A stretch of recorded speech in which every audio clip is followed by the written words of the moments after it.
안녕하세요. 함께하면 좋은 채널 넝쿨 채널, 오늘도 힘차게 출발합니다. 오늘은 한국식 방역 모델은 개인의 자유와 사생활을 침해한다며 비판하는 독일 언론에 크게 한방 먹인 한국이라는 주제로 이야기해보고자 합니다. 독일 공영방송 도이체 벨레에 출연한 한국 외교부의 강경화 장관이 신종 코로나19 사태에 대해 이야기하면서 확진자의 사생활은 중요한 인권이지만 절대적인 권리는 아니다라고 말했습니다. 지금까지 독일 및 일부 유럽 언론들은 코로나19 확진자 및 접촉자에 대한 한국식 추적 체계를 두고 사생활 침해라는 비판을 꾸준히 해왔었는데요. 코로나19 접촉자 추적과 동선 공개는 우리나라 방역 모델의 핵심이지만 인권 침해 지적도 없지만은 않았습니다. 우리나라 코로나19 대응의 핵심은 3T, 진단검사와 접촉자 추적, 감염 초기 단계 치료입니다. 이 가운데 접촉자 추적과 동선 공개는 감염 확산을 막는 데 기여했지만 초기부터 인권 침해라는 지적이 끊이지 않았습니다. 앞서 프랑스의 유명 변호사 비르지니 프라델 변호사는 한국 방역 잘했지만 오래전에 개인의 자유를 버린 국가라며 비난했는데요. 중국은 디지털 감시와 시민 억압 기술을 개발했으며 한국도 이를 따라하고 있다면서 수천 명의 한국인들은 학교에서 고발 기술을 배우고 동료 시민들의 잘못을 고발해 돈을 받고 있다고 주장했습니다. 방송에서는 환자의 개인정보, 예를 들면 동선 같은 것이 대중에 공개되는데 사생활을 어떻게 보장할 수 있는가? 란 질문에 이날 역시 같은 지적이 나오자 강경화 장관은 직접 문제가 없다는 입장을 밝힌 것입니다.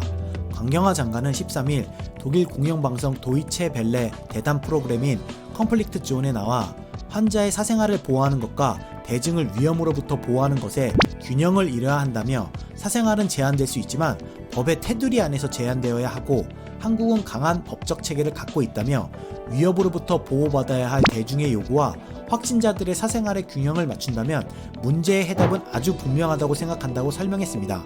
한국 정부는 이태원발 감염 확산으로 성소수자 혐오 여론이 커지고 방역에도 악영향을 미치면서 정부는 기존의 동선 공개를 최소화하기로 했고 진단검사도 익명으로 받을 수 있도록 기준을 바꿨다고 설명하며 이태원 클럽발 집단 감염 사태로 한국 내 성소수자에 대한 차별 논란이 대두된 것에 대해서는 민주주의에서 차별은 기본적인 인권의 가치에 반하기 때문에 용납되지 않는다며 우리는 성소수자의 권리에 대해 합의점을 갖고 있지 않다고 했습니다.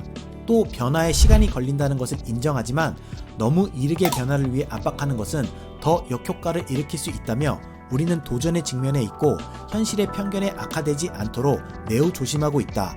이런 경험을 통해 많은 편견과 차별을 없애나갈 것으로 기대한다고 답했습니다. 그러면서 코로나19 이전의 삶으로 돌아가기 위해 우리는 위험을 안고 살아가야 하고 재확산에 대비해야 한다며 우리는 잘 준비돼 있고 통제하기 위해 최선을 다하고 있다고 강조했습니다. 이어 북한 내 코로나19 확산에 대해서는 강 장관은 매우 주의 깊게 지켜보고 있다고 말했습니다. 현재 북한은 공식적으로 코로나19 확진자가 없다고 밝혔으며 강 장관은 그들의 발표를 가감없이 받아들이고 있다고 덧붙였습니다.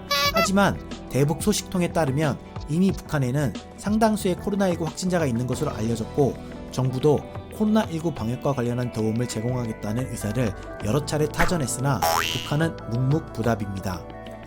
강 장관은 한국과 북한의 관계 개선을 위해 북한과 대화를 지속하는 것에 대해서는 상당히 중요하다고 강조. 강 장관은 코로나19 사태가 종식된 이후 당신이 세계를 보는 시선은 어떻게 변할 것 같은가? 라는 질문에 분명 배타적이고 편협한 경향을 보이는 국가들이 있었다 하면서도 그럼에도 바이러스 사태는 국제공조의 필요성을 보여주는 사건이었다고 설명했습니다. 그러면서 바이러스는 국경에서 멈추지 않고 아무리 국경을 닫아 걸어도 바이러스는 들어온다고 언급, 감염병 사태에서 국제적 공조의 필요성을 강조했습니다. 강경화 장관은 이날 유엔과 국제전기통신연합 공동주최로 열린 코로나19 대응과 디지털 협력에 관한 화상회의에 참석해서도 한국은 방역 간 인권 간 균형 달성에 노력하며 국민의 신뢰를 얻고자 한다고 말했습니다. 이어 접촉자 추적과 동선 공개 등 방역을 위한 조치들은 감염병의 예방 및 관리에 관한 법률에 기반하고 있다며 사생활 및 개인정보 보호 차원에서 정보 공개 기관과 범위에 대한 지침을 마련해 이행하고 있다고 덧붙였습니다. 이처럼 점점 진화되어 가고 있는 K-방역에 전 세계의 이목이 집중되고 있습니다.